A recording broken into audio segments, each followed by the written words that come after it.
Carvana's been on the rise as it will join the S&P 500 index on December 22nd. Extra enthusiasm comes from the dramatic turnaround for the company, which faced bankruptcy fears in 2022. Since its lows just a few years ago, Carvana stock has risen more than 8,000%, with tighter cost controls and rebounding demand pushing it into profitability. More recently, the online car retailer reported record revenue, unit sales, and profits per vehicle, with a net income margin of 4.7%, more than double the industry average. Carvana also emphasized its growing customer base, with over 30% of buyers and 60% of sellers completing transactions entirely online. Then, with its market value soaring to approximately $87 billion, surpassing legacy automakers like Ford and General Motors, concerns about its stock trading at a premium are being quelled by expectations it could continue growing, with projections that Carvana could surpass CarMax in quarterly unit sales by 2026.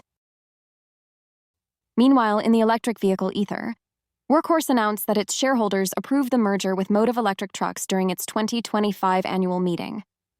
The merger aims to create a leader in the medium-duty electric vehicle market, combining the strengths of both companies. The transaction is expected to close soon, subject to conditions such as securing a new debt financing facility and NASDAQ approval. Then, Workhorse approved a 1-for-12 reverse stock split effective December 8th in order to meet NASDAQ's minimum share price requirements. That's like what FLYE Group did about a month ago, implementing a 20-for-1 reverse stock split after shareholder approval. After that, FLYE was cruising along until it received a notice from NASDAQ on November 25th, stating that it does not currently meet Listing Rule 5250C(1) due to failing to file its Form 10-Q for the period ending September 30th, 2025. This notice is a deficiency notification, not an immediate delisting threat. FLYE Group has 60 days until January 26, 2026, to submit a plan to NASDAQ to regain compliance. If accepted, NASDAQ may grant up to 180 additional days, until May 20, 2026, to file the required Form 10-Q. If compliance is not achieved within the given time frame, the company could face delisting, though it can appeal the decision to a NASDAQ hearings panel. FLYE Group intends to file the Form 10-Q once its financial statements are reviewed and finalized. Back to the big vehicles. Rivian is recalling 34,824 electric delivery vehicles in the U.S. due to a potential issue with the seatbelt pretension cable. The damaged cable could fail to properly restrain the driver during a crash, increasing the risk of injury. The recall affects certain 2022 to 2025 EDV models, and Rivian has already issued an over-the-air software update to address the issue. Additionally, Rivian will inspect the affected vehicles and replace the driver's seatbelt pretension assembly if necessary, at no cost. The pretension cable is a critical safety component that tightens the seatbelt during a collision to secure the occupant. The problem arises when drivers repeatedly sit on a buckled seatbelt, damaging the cable.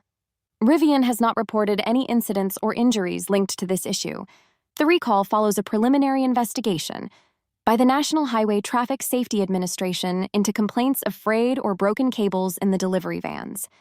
Now, from vans to trucks, Worksport opened a new distribution facility in Shreveport, Louisiana, to enhance delivery times and reduce logistics costs. The facility will enable next-day or two-day shipping to over 50% of its customers, particularly benefiting Texas and Florida. With cost savings projected at 10 to 15% in nearby shipping zones, the new location is integrated with AI systems for optimized routing and inventory management. The move is part of Worksport's broader strategy to expand its U.S. footprint, with plans for future distribution hubs based on performance data.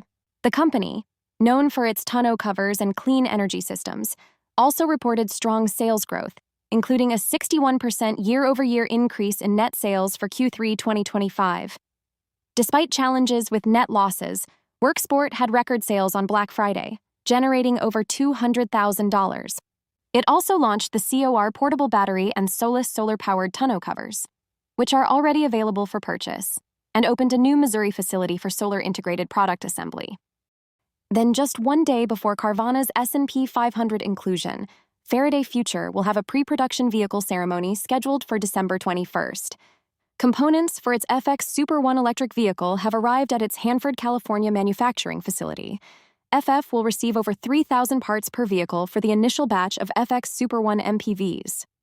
Production will formally begin after the arrival of all these components, marking a significant step in the company's bridge strategy, which integrates supply chain, testing, logistics, and production systems.